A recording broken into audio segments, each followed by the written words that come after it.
So just by way of introduction, my name's David Miller. I bought a TBM about a year ago. I've got about 100 hours now. There we go. Now it's working. I live in North Carolina in the winter and Maine in the summer. Awesome. That seems to work. You know what? Let me bring this up on another computer. This is kind of like interesting. Can you see the whole thing? Okay, let me just do this a second. All right, why don't we just go through this? So I'm just going to be doing the screen share, and then you can make comments, and David, and I'll just jump in. Sounds good.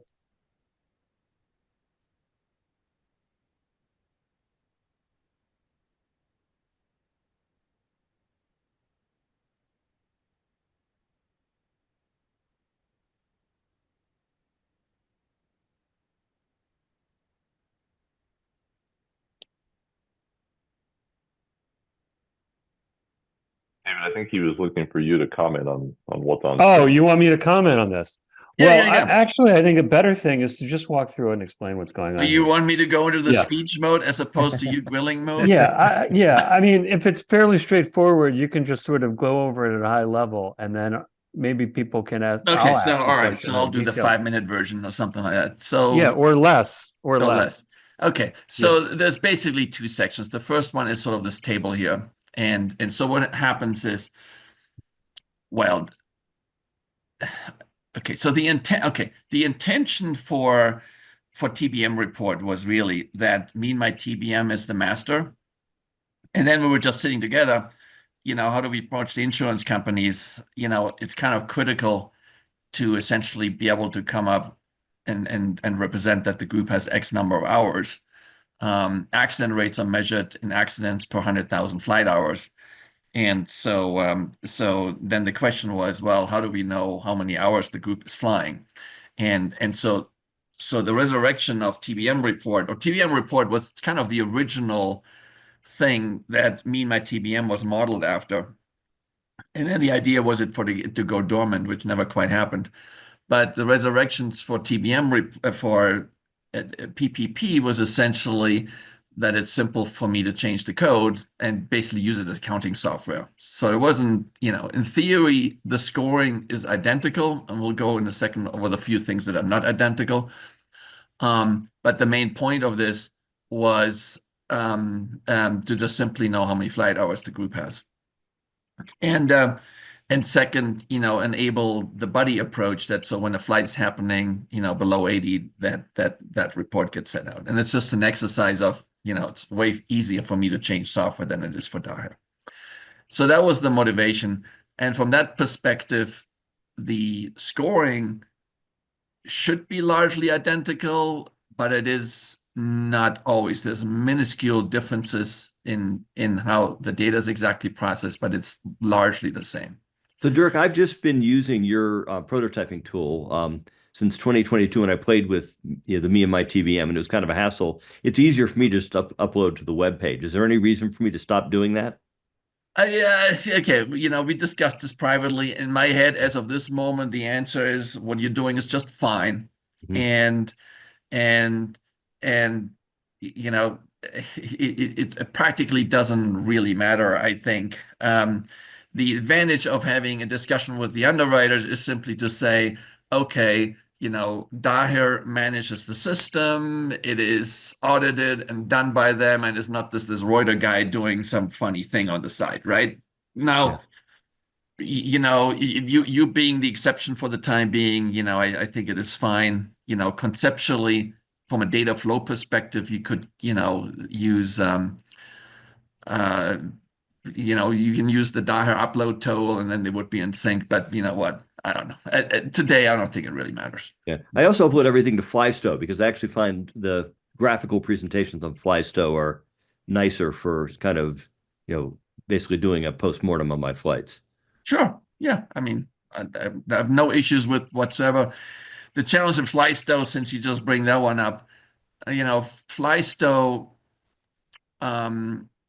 Flystow is creating a business, right? And so they're doing obviously a good job and doing interesting things. The challenge is that on the scoring, you can set your own scores and you can make the score just about anything you want. So that was sort of the challenge there. And the current business model is simply like, going out to lots of people with lots of ideas, and they largely implement them. And as a result, you have a much less constrained environment. That's really what that is. Otherwise, it's a terrific tool.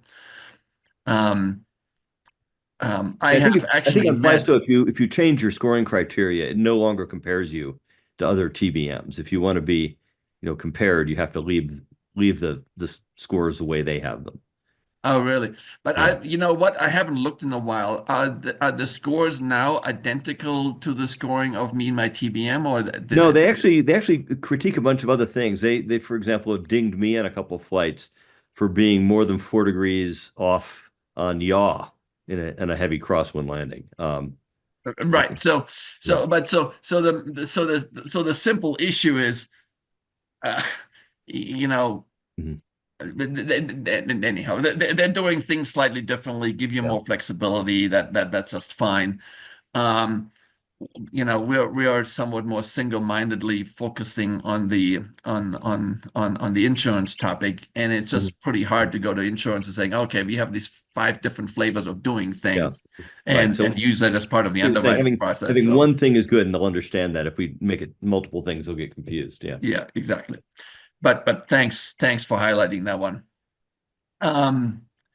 So Okay, anyhow, so if we look at this, for example, on flight path at 500 feet, these are things that correlate directly to the Me and My TBM app. yeah, now on flight path is not scored. Oh, okay. So here are criteria in there. So there are 2 things on this list that are advisory. One is number 2 on flight path. It is not scored. And the other one is number 6, pitch at 50 feet. Neither one of them go into the score. They were originally in there. I still find it sort of somewhat helpful to see them. But there was I don't know, I forgot. This is a couple of years ago. There was a long debate on this whole 50-foot thing, which I thought would probably come up in this call. And within TBM OPA, it was voted out because it's a little harder. So All right. that's Well, I where thought that I got a stands. 0. I didn't realize they weren't scored. I just thought, I got, not only was it not scored, but I got a 0 score instead of 100 or 20 or 60 or whatever. So Yeah. that makes it'd be nice if it was just blank, and that way you wouldn't see a number.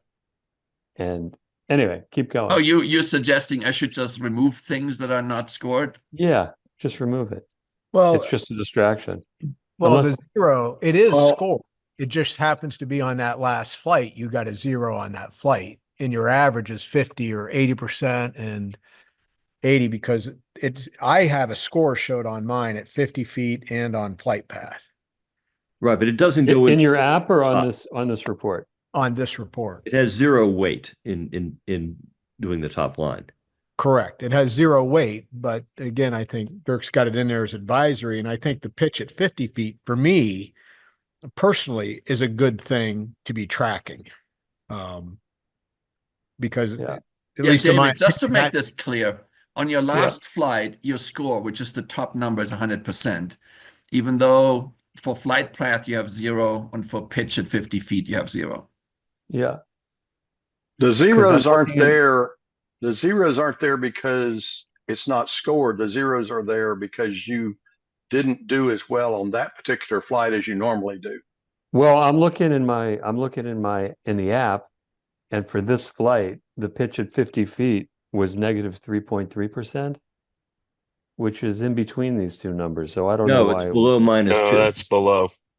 Oh, got it. Got it. Yeah. Okay, got it. That makes Flying sense. into certain fields, I find it very hard to be on flight path at 500 feet. When the wind's blowing out of the east at Carson City, there's a mountain where you would need to be at 500 feet. So you wind up having to intercept it a lot lower. Yeah. Okay.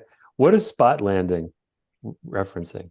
Oh my God. Okay, that column I should probably remove. The spot landing twice. Phil Bozek started this.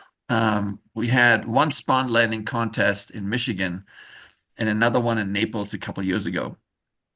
That was actually kind of good fun. The bottom line was, if people were just flying 3 approaches, we installed GoPro cameras below the radar pods and had video of the actual touchdown. And then that way you can actually pretty precisely measure what the distance of the main touchdown is relative to the near side of the 1,000-foot marker on the runway. And that's how that thing was scored. And for spot landing, we had a different scoring mechanism on the other things, which was graduated. So instead of being binary yes or no, it had a slope in it. But that was for the spot landing contest. And now that you mentioned, let's just remove stuff that's frivolous. Maybe I should just remove that column. And Okay. get that. And fleet approaches. Who's in the fleet? Is it just us or is it everybody? No, fleet is okay. Fleet is a little funny. Fleet is basically the data that's in My TBM. So it is not the full set of data that's sorry, it's the data that's in TBM report. It is not the data that's in My TBM. But in some sense, we should almost remove this too, because the people who participate in either one of these programs, are substantially more compliant than, the TBM fleet as a whole. That's, some time ago I was tracking, some time ago we were asking the question of how do we actually monitor, training progress within the fleet. And one way to do this is to track the ADS-B data. So I used to track the ADS-B data. And get out of the ADS-B data, essentially just the indicated airspeed at 500 feet. And, that number, that compliance number, has been hovering right around, 50%. And actually one of the points is it actually hasn't changed a whole lot in the last 2 years. But okay. So the compliance with these criteria is much, much higher for anybody who participates than the fleet. Okay. I don't have any more questions about this. We can move on to the next chart if you want. Hey, Dirk, is just real quick on the fleet, is the number down lower the rank, which the rank doesn't matter, but out of 33, is 33 the number of the fleet in TBM report?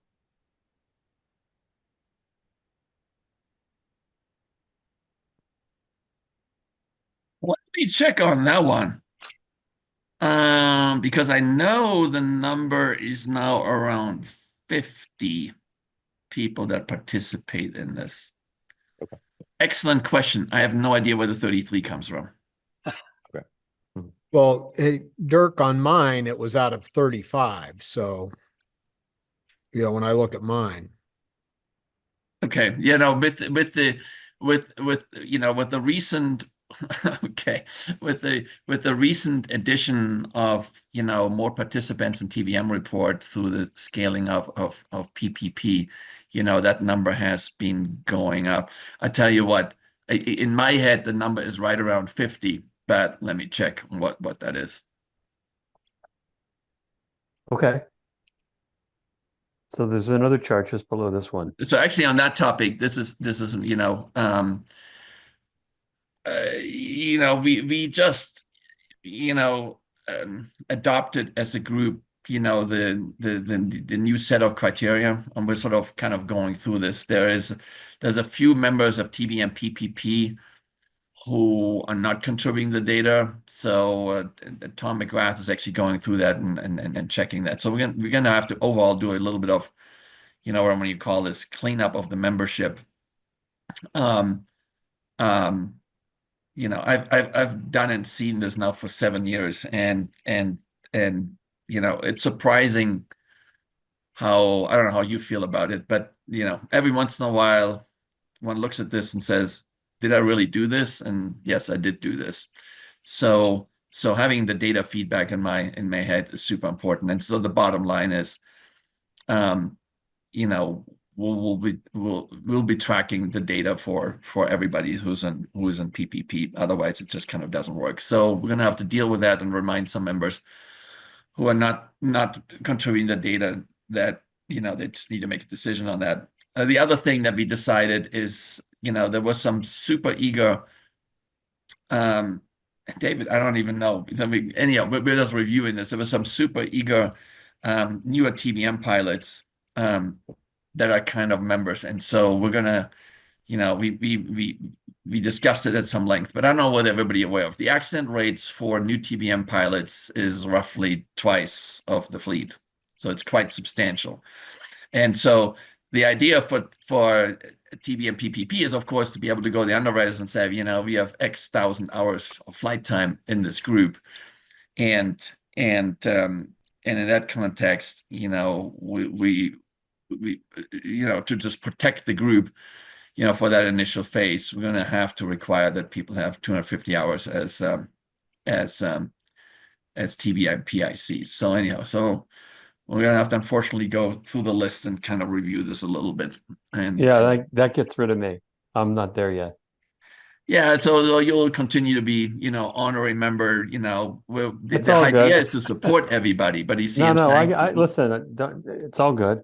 we will not count the hours. But anyway, let's try to stay on this so that we can at least Yep. understand what this package looks like. Okay, so there's a scroll down a bit. Yep. And it looks like the dark blue is just all the overlapping circles from the fleet landings. Yes, those are all landings that TBM report has data for. And the yellow ones would be my landings from the previous 25 landings. Correct. Okay. Now, just to be clear, this is landings in the plane, but you don't necessarily know whether there were landings performed by me or not. So, for example, if I have another pilot who repositioned something for me, it could have been his landing too. Don't know that. That's correct. Okay. So this is just a plane landing, not necessarily a person landing. That's correct. Yes, the assumption is the pilot is the same. In My TBM, you can actually flag that. Yeah, I do flag that, but you're not flagging that on this report. I don't have a link between the My TBM data to TBM report. But the idea here is we want to stay within the green box. The green box is sort of the good box. Yeah, that's sort of roughly right. So you can see you have a little red circle here. Your last flight is sort of right here. I don't know where you can see the mouse. Mm-hmm. Yeah. And then the most recent 25 are the yellow ones, and then the other ones are, even the older ones of your flights. And basically, all this really boils down to is the airplane sits on the ground and it doesn't anything. The attitude indicator is somewhere around this red line, which is 1.7 degrees.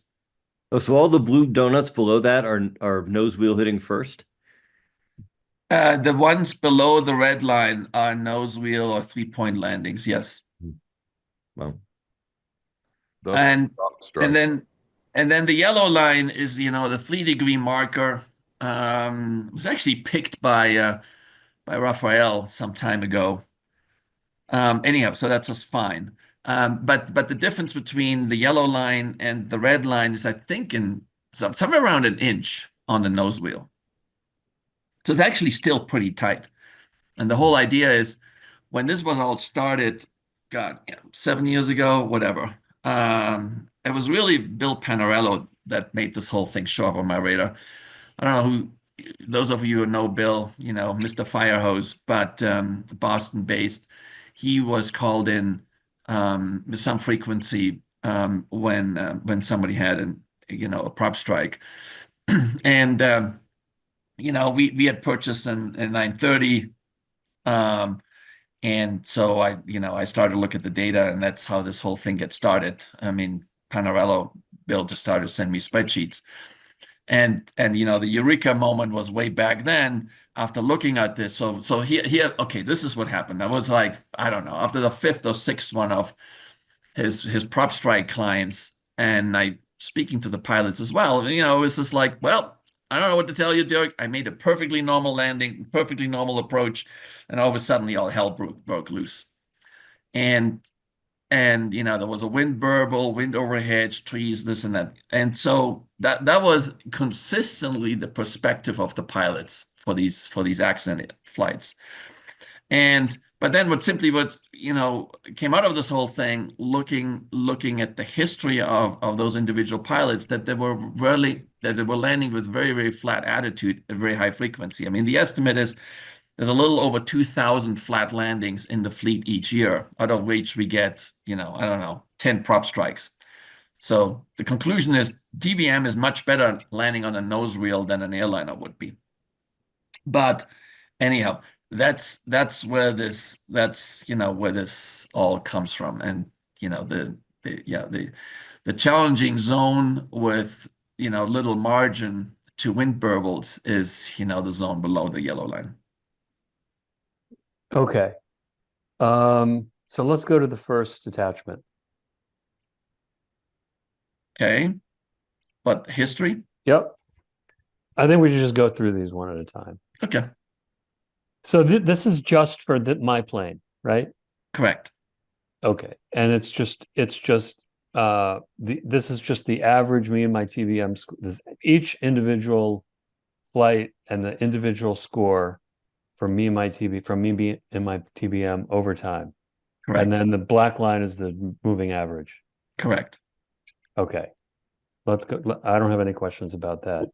Just to be clear, the score is coming from TBM Report, not from me and my TBM. Yes.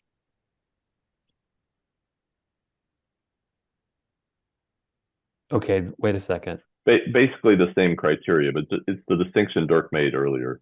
This is TBM Report. Me and my TBM should be basically the same, but they are technically separate data and calculations. Okay. Yeah. So if you look at this, I mean, there are small differences. On the phone with Tom McGrath earlier, where TBM Report maybe decide that on a specific flight he was at 96, and me and my TBM may decide 94. So that's one of those things that largely averages out. The other things, there's three other things where there's difference. So TBM Report only gets the data files from DIA, really no other information. So as a result, when you flag a flight as maintenance, I don't know about this. I can actually quite efficiently, put a little tag on these things. So if you want to send me an email and say, hey, these were maintenance flight done by your favorite maintenance organization, I'm happy to remove them fairly quickly, but that's one of the differences. The other differences seems to be that Tom had a flight where he landed someplace but didn't shut the engine out and flew someplace else. In TBM Report, it showed up as 2 flights or 2 approaches, and in me and my TBM, there's only 1. Now, we both thought that me and my TBM also separates those, but maybe sometimes it doesn't. That's probably going to be a topic to possibly follow up on.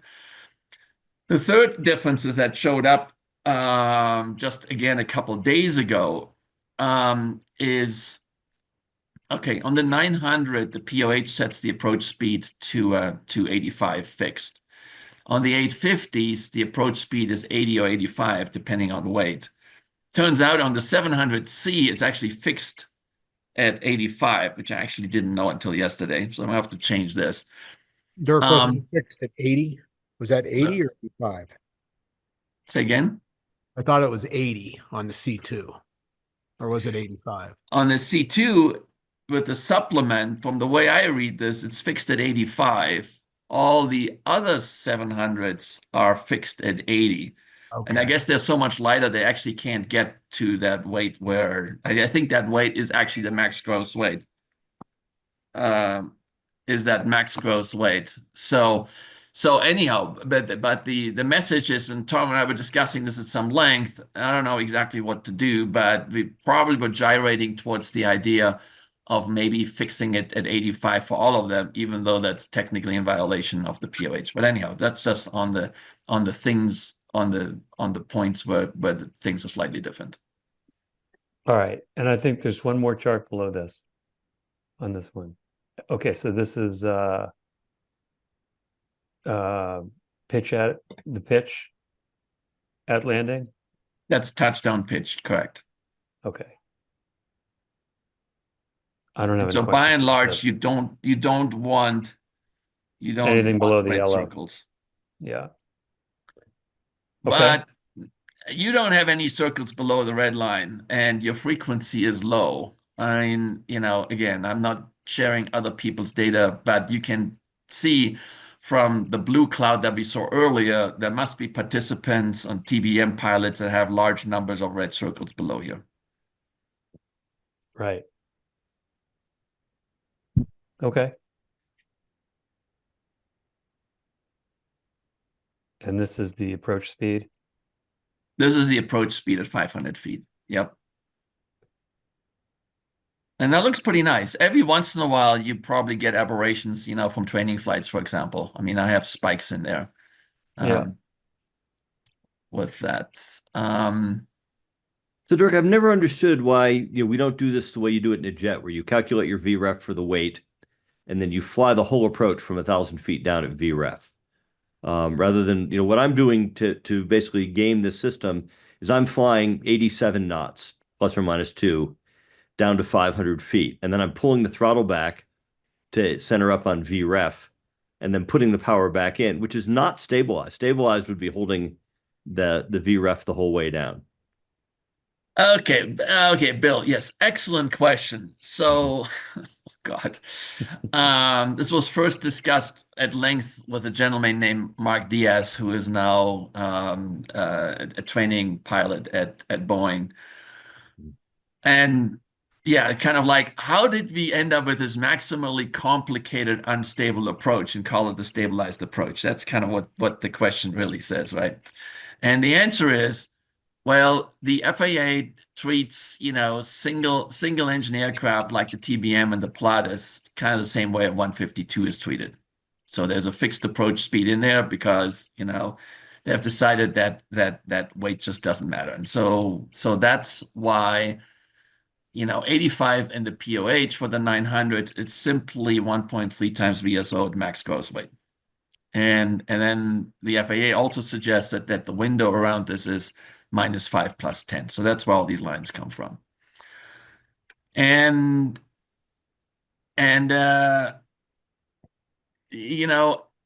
then, talking to the flight department and so forth, okay, so what you're saying is a 737 comes in, it calculates VREF, and it just flies VREF, end of story, and very little happens. I mean, a little bit of, auto throttle, a little bit of this and that, but by and large, it's an authentically stabilized approach. While we do this slightly crazy thing of arriving at 500 feet at 85, then take the throttle down, without getting dinged at the 10% marker, then put the power back in. So we're somewhat stable at 50 foot and then land. So that is the history on that. And that's why we are on the world's most complicated stabilized approach that is not stable. Mm-hmm. In your personal opinion, do you think it'd be safer just to fly it at VREF?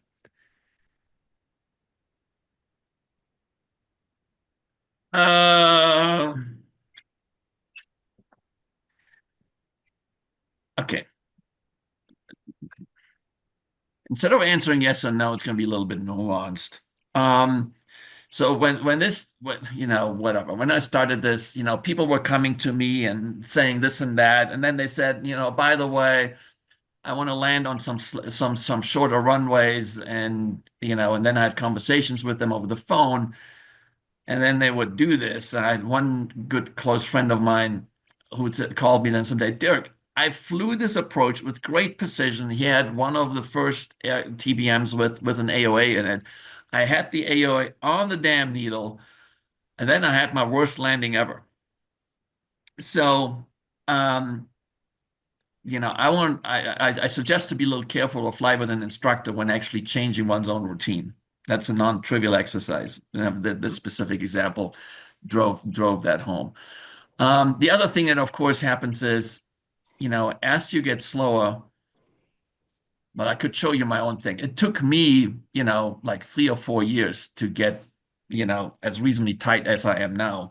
So as you get slower, the controls get softer, and specifically the ailerons actually get softer. And, that feels a little funny too. So to the degree that generates stress, it actually makes it, sort of less safe, right?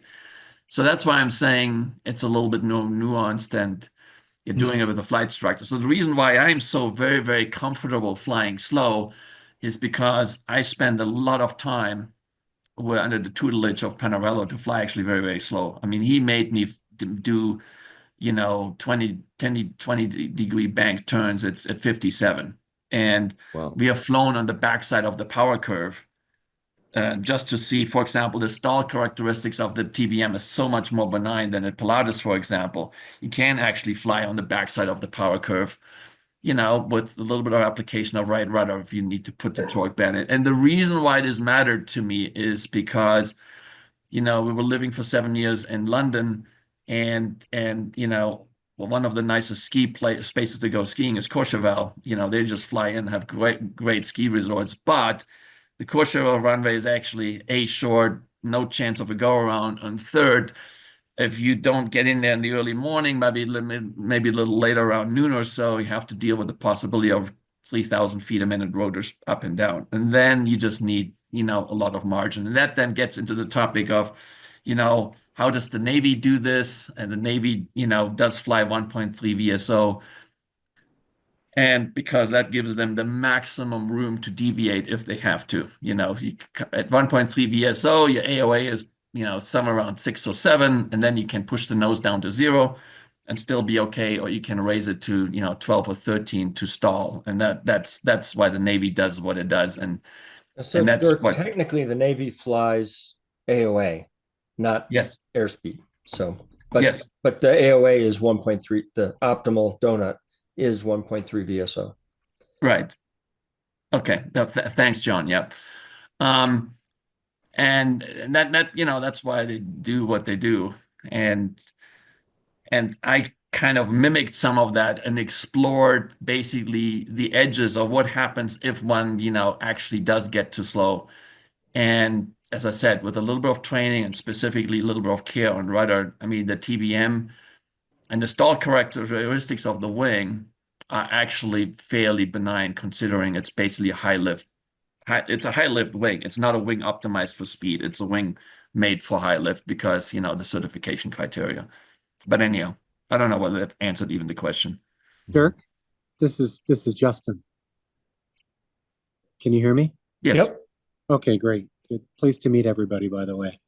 I'm looking at my TBM 700 POH, and under the two weight classifications, 6250 and 5071, it says approach speed of 80 knots indicated for both. Which model do you So, have? I've got the 700 C2. I thought the C2, I mean, I just looked at this. The C2, I believe, is fixed at 85.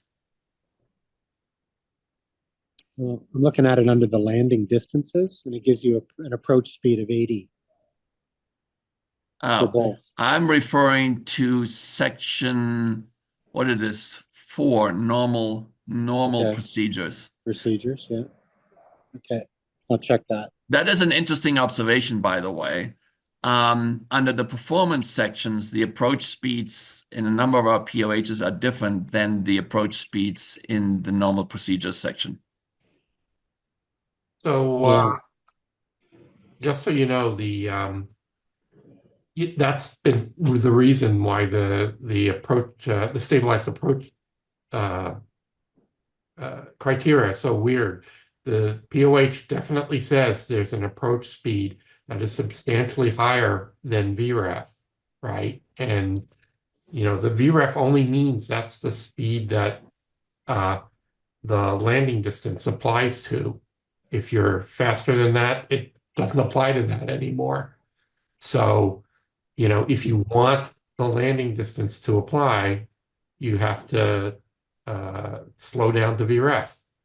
And I agree with you, and it's even worse than that because, the POH definitely says that you have to adjust the approach speed based on, headwind and wind gust, right? But nothing about that on VREF, right? So which is odd because that's where the gust matters the most. But well, Steve, And I've been technically, right, having argued this to death with various Daha people, the POH talks about not VREF, it talks about V approach, right? And V approach in Daher's mind applies to 500 feet. What you do between 500 feet and touchdown is actually not specified anywhere. Interesting. I'm very comfortable flying that approach at 80, by the way. I find that, my landings get worse as I increase that speed. So I'm kind of judicious about trying to stay on 80 when I'm on final. 80 to 85, but when I'm getting close to the threshold, I'm not more than 80. And I find that contributes to better landings, not worse. It does depend on weight. I'm aware of, by and large, so the real cartoonish version is that the risk of a touchdown accident and and porpoising and pilot induced oscillations and all those things is way down if one flies 85. So I'm only aware of 2 landing incidents / accidents where somebody came in at 85 and still ended up, with a 3-point landing and porpoising and prop strike. But those were in both cases aircraft with that were very light. I don't know, 60 gallons is 2 people, that sort of thing. If you're 60 gallons and 2 people, 1.3 times VSO is actually down to 73 knots. That's right. I've landed that way many times, and what I do is I slow it to 73 knots after the 500-foot point. I'm usually at 73 before I get to 50 feet. Yes. Yeah. And then you're sort of for a couple of seconds in a stabilized situation where you're sitting on the prop, your attitude is flat, and then you more or less don't do a whole lot till touchdown if that's what you do. You certainly don't need to cut the power back. Yeah, well, I cut the power back if it's a short field. I get dinged for that. The one thing I always get dinged for is power less than 10%. But if I'm putting it down in a 2,500-foot strip, I want to put it down on the numbers and not float. Yes. Yeah. And that, by the way, was the result of the spot landing exercise. It was very clear to everybody who participated that if your speed on short final isn't close to 1.3 VSO, you basically had no chance of making the marker. But anyhow, so to this diagram, David, good job. I mean, this looks very classic. You actually start, here at the very beginning in 2001 with an average of, touch over 100, which is actually quite nice. Yeah. So just for reference, I didn't buy this plane until 24. So everything prior to 24 isn't even me. Oh, well, okay. This is an interesting point. I can trivially add a marker to this to remove this data. And it practically I'll send you my date. Yeah. No, all you have to do is give me the starting point of your series. Right. But okay, well, whoever the previous owner was, seemed to be, describing this. All I'm pointing out, there are the aircraft in the fleet that have much higher averages than 102. Yeah. Dirk, do you happen to? This is Jim Penn. Do you happen to have my history file there that you can pull up? Sure. Real easy. I have it I have it here on my computer. I'm not sure I know how to share or take the sharing. Okay. Jim, remind me of your tail number. 183 Whiskey Papa. There it is. Okay.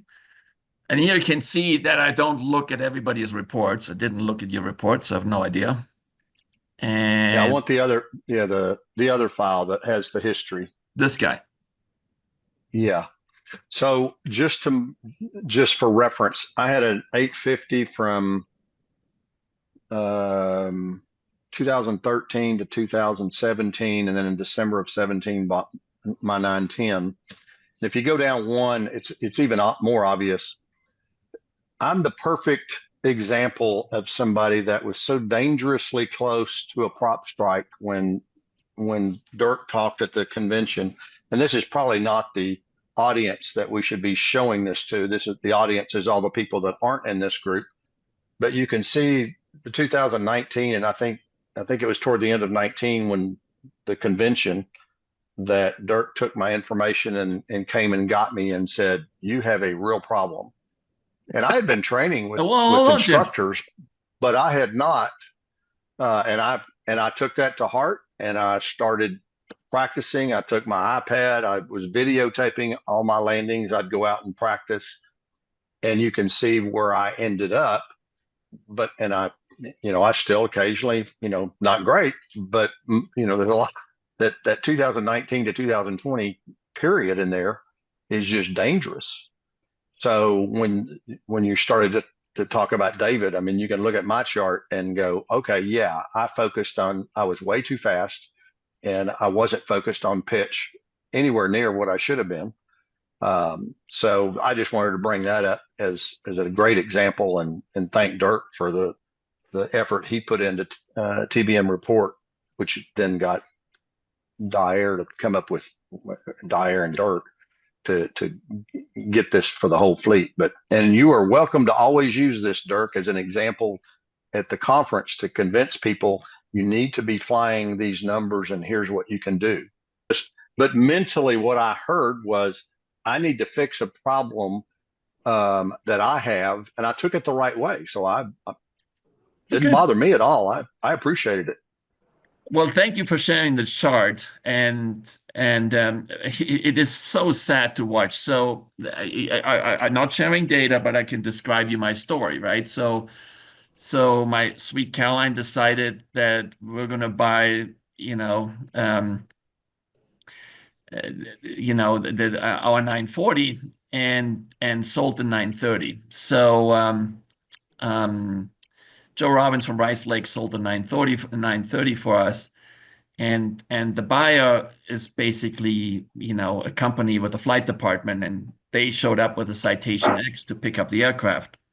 And I offered them to give them, the chief pilot some 15 minutes or whatever, something quick.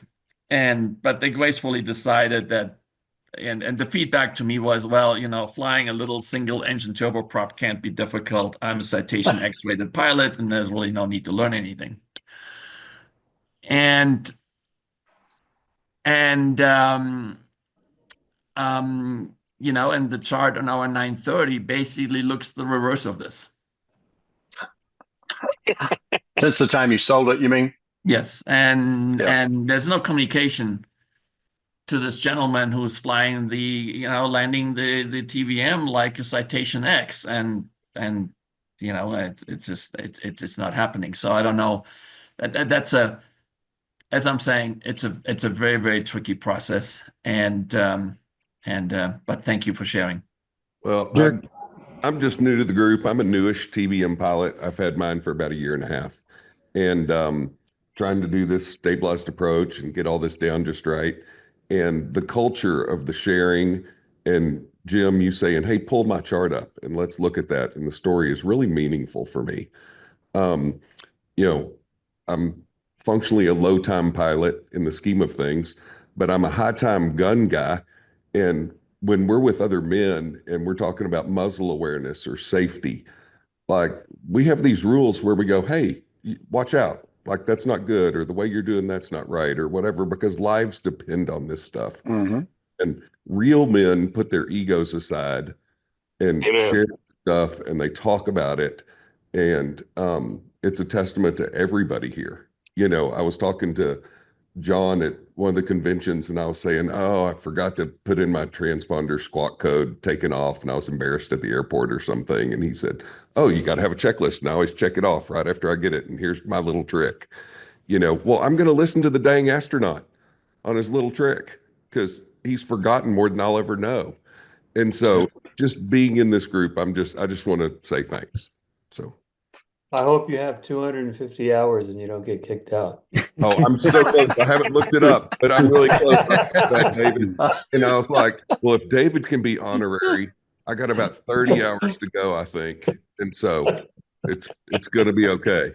All right, well, let's keep scrolling. Let's go down. We're not even going to get through half of these charts. Let me make a comment. I stuck my plot in the chat, but I started submitting my stuff to the TBM report And I was getting low scores. I was trying to figure out what's going on here. So eventually I had a chat with Dirk, and then, I started the process of calculating a VREF for every landing, hitting 500 feet at, 80 to 95, and then slowing to VREF. And, if you look at the chart, after I had that conversation, it very quickly, converged to the point where there's no dots below the yellow line. And I think that the instructors who do initials need to drive that into people. They don't, at least not the one I had.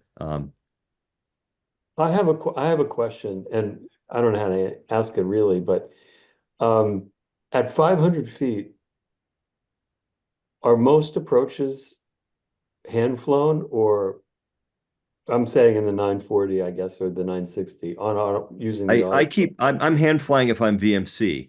If I'm IMC, I let the autopilot couple the approach, and my task is looking for the bunny. And because if I don't see that, I can't drop below the decision height. If I see that, I can go down to 100 AGL. And so once I see it, I click the red button, and then I hand fly from the point I switch from instrument flying to visual flying. What about the auto throttle? I don't have an auto throttle. I have a 900. I largely fly manually. Okay, my default is to fly manually below 10,000 AGL. And by that, I mean manual without the autopilot as well as the auto throttle. So it's all manual. When the workload goes to the point that, I may step back up and switch the autopilot back on. Sometimes that happens, but my default is to fly manually. And on that topic, we have landing accidents by and large cost money, but don't kill anybody, with a few exceptions. Lots of control accidents basically kill people. And there's a meaningful amount of, also talking to instructors. I mean, let me put it this way. The feedback from instructors is that our, manual flying skills aren't necessarily what they should be. Phil Bozek, again, this is now got so many moons ago. On the TBM report, it shows you the manual flight time. And that came from a discussion with Bozek many years ago, where he simply asked, what's the average manual flight time? And I had the data, so that's why I ran it. And the answer in those days was 2 minutes. And Reuter was 1 minute. And then he brought that to my attention, and whatever. So I switched the autopilot off on some approaches, and it was pretty clear that my scanning skills were actually just kind of sloppy. And then the additional things, if you need to look down in manual mode, not to put the pressure on the yoke, so you can actually keep the aircraft stable while looking at the charts, and going away from the panel for a couple of seconds, just made it clear to me that my manual flying skills my scanning skills only be kept alive, if I just regularly do it. And then, as I keep on saying, some of that's pretty sure saved my butt pretty dramatically on one of my first flights in the helicopter after I had my ticket and visited Dave up in Alpine. And anyhow, on the way back, I flew back. It was a January, one of my first, flights in the helicopter was solo. Anyhow, I was flying back, the weather was completely stable. It was 500 overcast or so, but the ceiling was gradually coming down. And after some point, somewhere in Wyoming, I decided to just literally turn around. When I turned around, didn't realize, but I was in a situation where snow below was white above, and the only thing that was in front of me, at 200 feet or so was the black road. Bottom line is, when I turned right, it was white. And, after the initial panic, I just simply basically said, just fly the gauge, and I managed. But the stress was so high, turned the helicopter around by 180 degrees, saw the road again, and actually landed right then and there. So, well, I think hand flying practice is good, but I think if you're single pilot, flying a ILS to minimums, it's a very tough transition at 200 feet, if you're focused on the gauges, to have your focus also outside, looking for the approach landing system and the runway references you need to legally continue the approach. And so I think if you can somehow get both of those and do lots of hand flying, and I try to hand fly, an hour each flight, until I get up to the RVSM altitudes where I'm legally mandated to have the autopilot on. But I still will couple on an approach to minimums. And if it's 800 overcast, I'll hand fly it. But if it's 200 overcast, I'll let the autopilot fly it. Yeah, it's a matter of being comfortable and also being able to step up and step down both ways. The only reason why the number is in there is basically, I'm not sure there's any hard and fast rules. Being able to step up and step down, I think, is quite helpful, because every once in a while the FMS system actually does weird shit. At least mine does. And particularly autopilot, the auto throttle sometimes just dials up and down. And frankly, I probably don't know the rules precisely enough. But there's some stuff about anyhow. So I don't know. It's just the guides. Yeah. No, I think that's all great, helpful. I was thinking of it in terms of these speeds, in terms of whether people were hand flying uncoupled from the auto throttle on these approaches. Those of us without auto throttles do that all the time. Yeah. You also become more aware. You become more aware with the trim. For example, I switched from trimming electrically, basically trimming manually all the time. You kind of know what one zip on the trim wheel does with more precision than I don't know this electrically. And you also become a little bit aware of, like, we had this discussion with this, what was his name? This Nicholas guy saying the TBM is a bad design airplane and all the right rudder stuff. And I don't know where you saw that. But the bottom line is, if you're coming in at 1.3 VSO, you also need somewhere around half the rudder trim to the right between the center and the takeoff position. And when we do this manually, just become a little bit more aware of it. I use the wheel. I almost never use the electric trim. I use the wheel almost 100% of the time. But I have a Husky also, and I'm used to that. Oh, yeah. So you're flying a real airplane, so go figure. I find myself flying this a little more lately, although that's a mistake. I need to fly the Husky more. But anyway. So anyhow, this is a beautiful. This is super helpful. I think most of the rest of these on this sheet are going to be, now that we got the core concepts out of the way with like what these data points represent, and it's pretty straightforward. Unless you want to touch on something specific that you had in mind, I think I pretty much get the rest of these. This is a beautiful chart with the red dots here and the disappearing. Oh, gee, thanks. I appreciate that. Really, this isn't thank me you for anymore. sharing. Oh, good. No, this is me. This is me. That's you. He's still showing. And yeah, it's all good. So what else? Since Jim, since we're like on your case, okay, I'm looking through here. For the 900s, if somebody comes in with autopilot, the autopilot target speed is set, is shown in here. Otherwise, this is kind of all the same thing. Normal cruise performance. Nobody has talked about this. Okay. All right. Yeah. How do you read this? This is very hard to read. This is kind of bad. Okay, okay, then there's a CSV file attached to that, which is basically a spreadsheet. Yeah. The whole point of this, to some degree, that's kind of a debug file. So in that sheet, you can see every flight.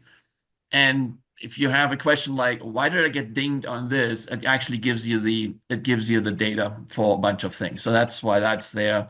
The Google path, okay, you know what that is. The manual flight time, you can probably take that out. The normal cruise performance, okay. This is something I stuck in there for myself. Let me just pull up. And yeah, the bottom line is that how do you read this? Okay, so the first statement is, okay, this works with precision for the 900s. And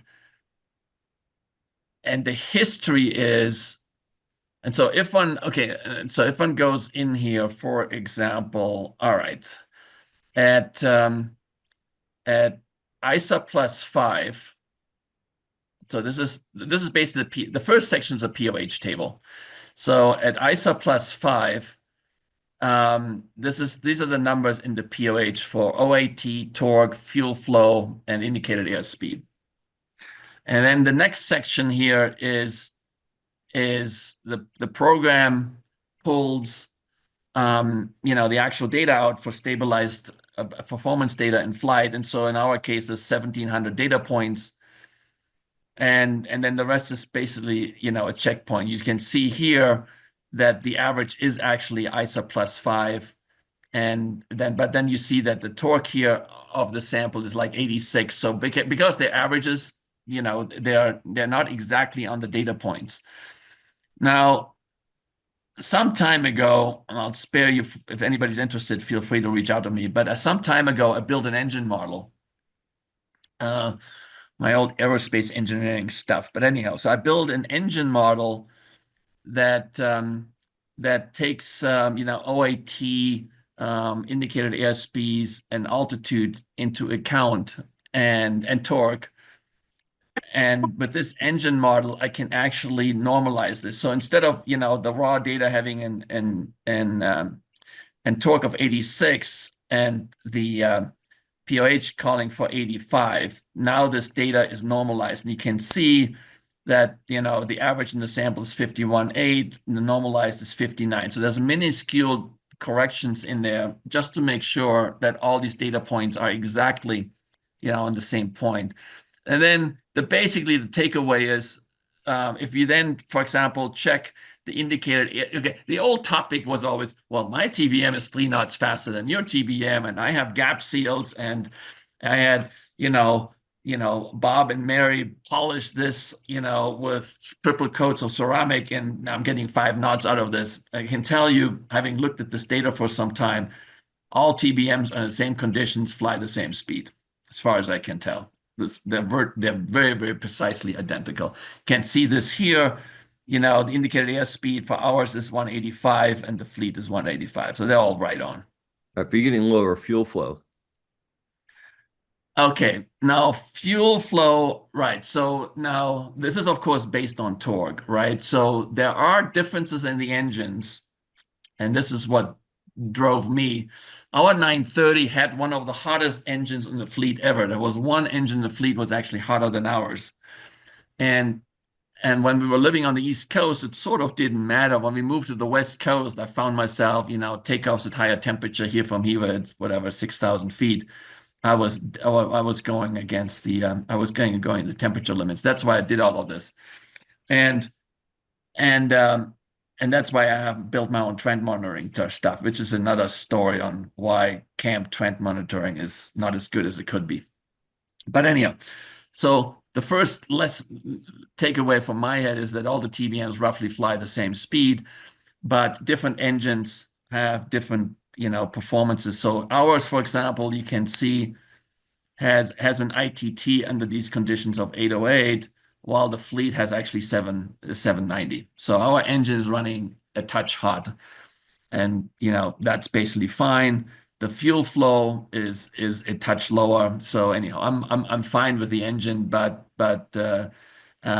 just so you're aware, there's actually meaningful variability of the engines coming out of Pratt, and one can see this in this individual data. It's all reflected in fuel flow and ITT essentially. On a hot day at altitude, did you take off with the separator off from a short field? He was 6,000 feet. That's sort of like, no, I tend to have the separator on unless there's really good reasons not to. Sometimes you just can't bring the throttle up to 100% torque on a hot day. You'll get an exceedance on ITT. Correct. Yes. But anyhow, so this the FYI. Another thing that's in here just for shits and giggles is the cabin altitude. You see this here. And one of the points is, okay, this basically monitors the outflow valve position. So if the outflow valve always suddenly has to close, it is basically the first indication something's wrong with it, with the door seal somewhere. So anyhow, that's kind of how one reads this. It works from everything I know with very high precision for the 900s. I have a model for the 850s, but to be honest, I haven't paid that much attention to it. But that's kind of the point of the exercise. The point is that this is POH data, and then it's actual raw data from your plane, and then the fleet data is on the right. Yeah. So you compare how your plane is performing to the fleet. To the fleet, yep. At different ICEs. Hey, Dirk, did you ever put in the 960? You know what? I haven't separated them out. We had that discussion. I believe it should be the same, but I haven't proven to anybody that that's actually true. Well, we remember we had a conversation on this. They're obviously different. So no, Steve. Oh, by the way, does everybody know that Steve added runway slope to his app, which is quite fabulous? Just one of the things that's quite nice. So what else is going on? This is kind of. Well, let's just go through the rest of them, just to go through the rest of them. Scroll back down. Well, this is my stuff, so. Oh. I tend to be on the slower side, by the way. As I said, I've gotten very, very comfortable flying at 1.3. As some of you know, Huskies and so forth, if you want to go fishing, you land at 1.2.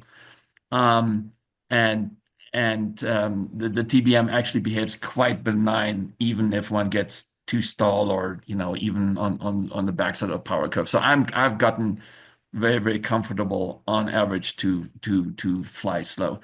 The world expert in flying the TBM slow in my head is my buddy Sebastian Diaz down in Santiago, Chile, who always lands at super short runways, and so he is quite excellent. Let's just go back, David, to yours.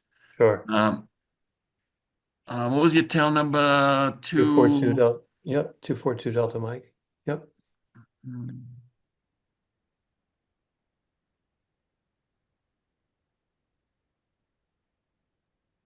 Okay, here it is. Go ahead. Well, I mean, we can just may as well just click through to the yeah. Okay, let's start here. Oh yeah, here's a comment. So the black line is the ground. Yep. Comes from the radar altimeter data. And here the red line is the target speed for the autothrottle. Okay.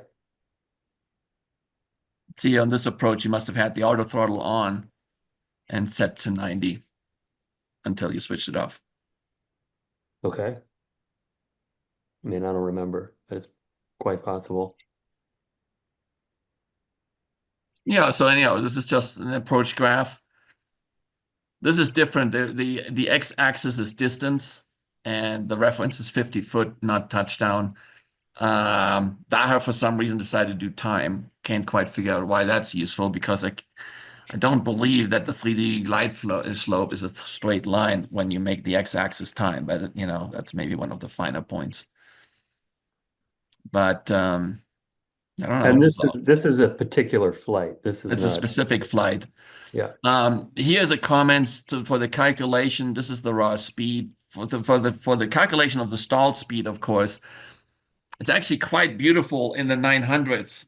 I use the AOA data to calculate the implied weight of the approach, and it actually works quite well. When we took off from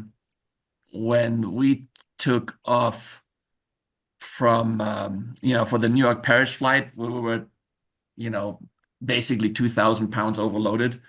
The routine still predicted the takeoff weight actually quite accurately.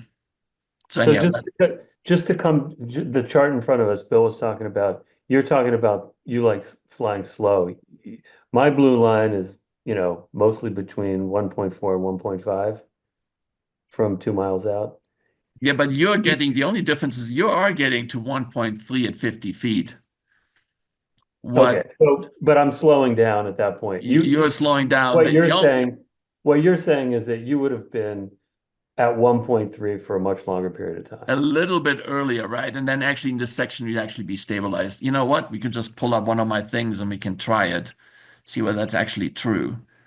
You know, this is normal torque oscillations. And, you know, here you're sort of right on the, right, you know, so the reason why the pitch at 50 feet is so critical is because, you know, from the pitch attitude to slowing, you know, to touchdown, the pitch change is only in the order of, you know, 6 degrees or so. So if you're starting out with a much more nose down attitude at 50 feet, you just don't get the nose as far up during the touchdown, and that's what you see here. Dirk, that was pretty apparent in that FedEx accident that you sent us the link for. Remember? Yep. The pitch. Yes. Well, the touchdown position is slightly challenging, by the way, even in the 900 series with the weight on wheel data. The weight on wheel data is not accurate. It's drove me crazy, but I actually flew precise experiments with a camera on the plane, detecting when the smoke, you know, came from the wheels and comparing that to the precise data of the weight on wheel data. For some reason, it's delayed. I have no idea what's going on, but the Garmin weight on wheels data is delayed. Wait. You're talking about this one right here, where it's showing a touchdown. I'm descending at 400 feet a minute. That's wrong.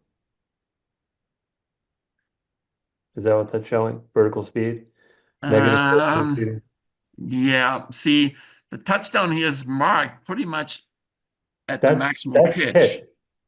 But if you go to the one right below that, it's showing that I'm descending at, what is that, 400 feet a minute, a touchdown? Yeah, I mean, again, take that with a grain of salt. Okay. Well, I just didn't understand. Is this like an important thing, or why well, it's just, I don't know how that's even possible. No, the touchdown with 400 feet a minute is certainly possible. Well, I guess that's possible.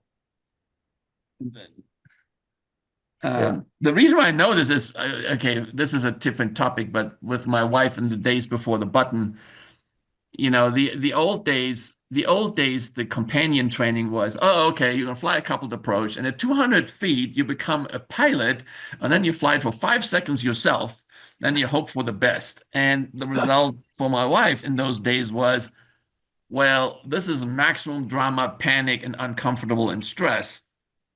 And then anyhow, that caused some challenges. But anyhow, then some random day I was flying with Chipman, my good old, you know, I don't know, those of you who have flown with Chipman, XU2 pilot. Anyhow, so I'm flying with him and doing recurrent, and he says, okay, Dirk, so now what? Okay, tell me how you would land this thing in 0-0. And I said, well, never landed in 0-0 because I have reserves and alternate and blah, blah, blah. And I said, okay, cut the fucking bullshit. You're going to land this thing in 0-0. How do you actually do it? And I kind of stared at him and said, I don't know.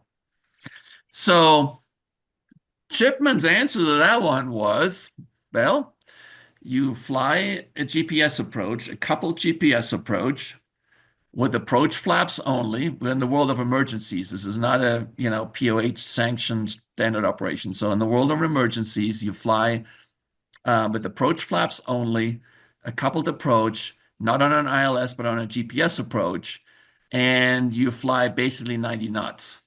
And then you basically don't do anything until you're on the runway. And I stared at him again and said, really? And he said, yep. And I said, well, if that's true, we need to do this because you just solved my marital problem, which basically says, wife does this, she pushes a bunch of buttons and then does nothing. That would really, really help. And so we did it. And that's, of course, the situation when the touchdown is happening somewhere around 500 feet a minute. And, you know, it feels a little bit like a rough landing, but it's certainly not the worst. It's certainly not the worst of my landings. So, Dirk, I think the vertical speed indicator has a kind of a natural delay the way they do it. So if it's the raw Possible. speed indicator, that's probably the problem there.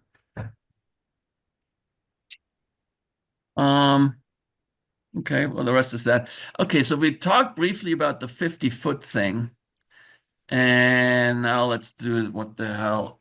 And I said I slow down a little faster and I'm sort of stable again just when I reach 50 feet. And let's just check whether this is actually true. Okay, well, this is Heber, which is, of course, kind of special. Bam, just for shits and giggles. All right. Last flight is hand flown. You see the terrain. You see I'm coming in 85. Oh, okay. This is probably with largely full fuel. Heber is, been voted the worst FBO by AOPA many years in a row, and they sell fuel at like $9 a gallon. So I don't refuel. I come in with a lot of fuel here. And that's what you see here. See, almost at 85. And okay, so this is not interesting because, anyhow. So let's look the. Okay, this is BJC, right? What had happened? Oh yeah, okay. I flew actually to AVEX because the my fuel flow meter had crapped out. So let's see what I'm doing here. So okay, so here I'm coming in. You can see this here immediately, right? The green line is like at 76. So I must have had, I don't know, let's call it 100 gallons of fuel left. It was much, much lighter.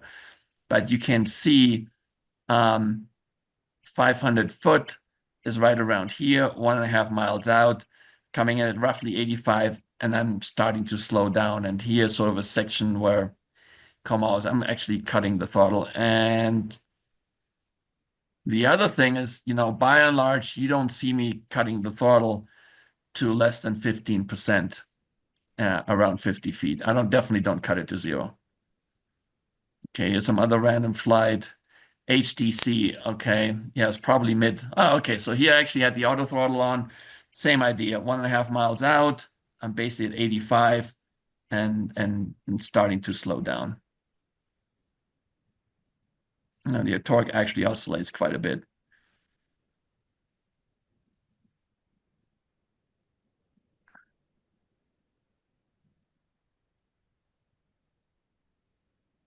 Just kind of looking through here and kind of quickly check when I had some flights when I was really low on fuel.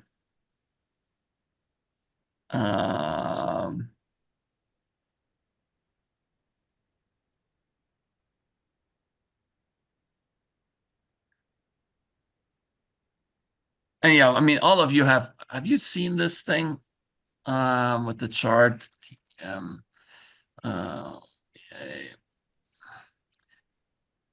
This is this AVEX safety seminar thing from, God, 5 years ago, 7 years ago. This is the chart, I mean, right, which shows that at low, like 2 people plus 60 gallons is somewhere around here. VREF actually goes down to 73. And, installed speed is like whatever, 55 or 56. So, making turns with an instructor at a speed of 57 is actually possible. So when does everybody's airspeed warning go off? Because I've got my airspeed. It's like the stall warning when landing, and everybody in the plane's going stall, stall, stall, and everybody's looking around saying, "Are we going to die?" And the other one I get is the minimum airspeed. When I try to fly it slow, the minimum airspeed is going off all the time. I get that too when landing. Yeah. And that means you're at a good speed. Disconcerting to the others, but yes. Yeah. Correct. Okay. Yeah. I mean, I think, why don't we send another email to Daher? I mean, for the newer aircraft, that they should be able to suppress this from the radar altimeter. I don't know. Okay. I was just curious if everybody else had that. It's just one of those annoyances that it says something. It's like a master caution or a master warning. And Yep. you hear it, you say, "Oh, I better react." And It's So- airspeed. I hear it saying airspeed, airspeed. Yeah, And then after airspeed. that, I hear stall, stall. Yeah. This is right before landing. Like, you know, Yeah, it's a challenging thing for specifically for people who fly, you know, on business with business colleagues. It's a, you know, it's kind of a backwards training tool, so it's not good. okay. You good? Yeah. So this was awesome. Dirk, thank you for this. Well, thank you. I'm Spread the gonna, word. By the way, since we have sort of this intimate group, you know, I'm getting pinged every once in a while. I was on with Corey, you know, on this whole topic of why is TBM-PPP different from TBM-OPA and whether that's going to change. So, you know, we think we want to change this, but you know, when we're not opposed to changing this and remerging and doing whatever, but I don't know. I mean, I was just pointing out some specific details that don't really matter, but you know, the four of us, as in, you know, Tom McGrath, Stu, and John, and myself, basically agree that to get a little bit more coherent picture also on training, you know, at least the stuff that's officially represented as TBM OPA stuff needs to be in compliance with the POH and the flight information letters. And as of this second, there's some stuff on the website that just doesn't. And so we're going to try to change that. But, you know, I don't know. It just creates confusion. I don't know how you feel about this, but, you know, this group is special in many ways because,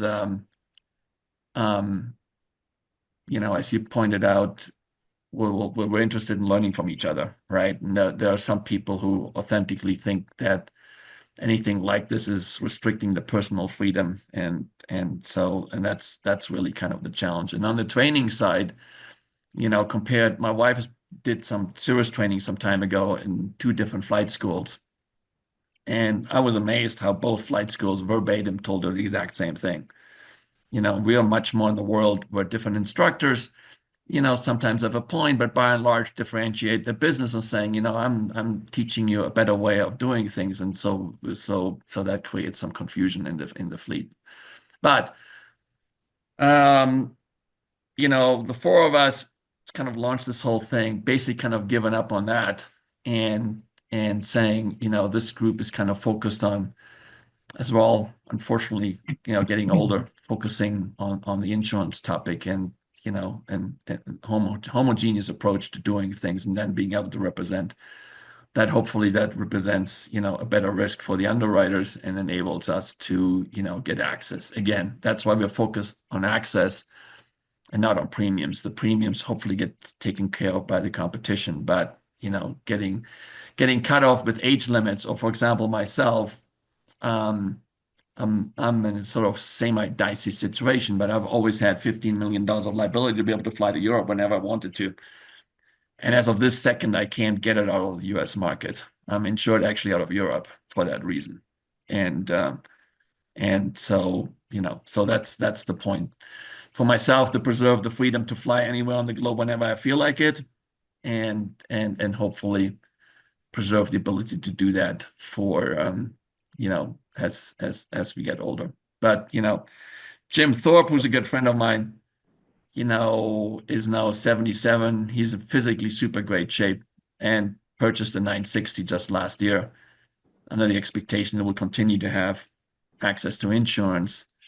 And so, you know, some people are listening to this, so it's a good thing. awesome.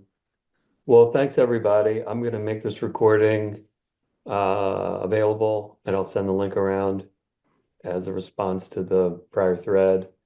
And appreciate you guys putting this together. Thank you. All right. Thanks very much. Yeah, we'll see everybody Great, guys. Thank Appreciate you. it. Yep. Talk to you soon. I Bye-bye.